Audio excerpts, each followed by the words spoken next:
हुई छली 400-500 रुपये। भाजी मैंने दसो की करना है, मैंने भी तो दसो ना वीडियो दे जे। सारा दिन की मजदूरी करने तो देख लो थोड़ा जिंदगी है 300-400 रुपये भी नहीं होना। सुबह के धक्के खा रहे हैं, 8 बजे निकले हैं, की करिए किधर जाइए। किराए का मकान है, एक बच्ची मेरी, रोटी नहीं पूरी होंगी, बीमार असी उंज रहने।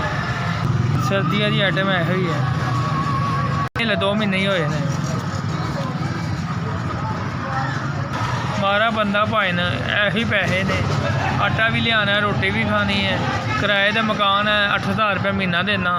पहले 5 देना सा, उन्होंने कहा वेला कर दो कमरा, हूँ 8000 देना। वेखो तो भी दिता जाता या नहीं दिता जाता, हाले महीना भी नहीं होया। उन्होंने वादा लिता है महीने का, जो महीने को देता ठीक है, ना दिता अगला कोई समान रख लेगा। तो गरीब बंदा वा, दुध लवा रोटी लवा, यही पैसे ने मेरे को, की करा। मैं सारा दिन का धक्के खाना पाया, कभी यही तो कभी 300-400 रुपये भी नहीं होना। तो 2 हिस्से मैं गया था बिल देना वा, किधर जाइए मारे बंदे।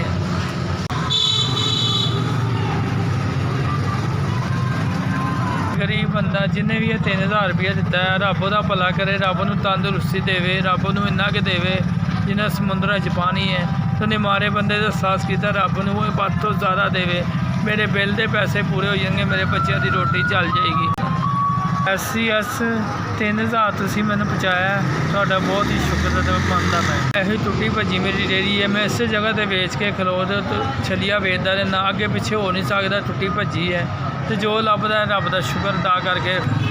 यह भी किसी की डेयरी है, मैं मंग के काम कर रहा, उसकी मेहरबानी दो हुणे मंग लवे, कल मंग लवे, तो मैं मेरे बच्चों की रोटी तो पै गया। तो मेहरबानी हो सकता मैनू डेयरी लै दे नवीं।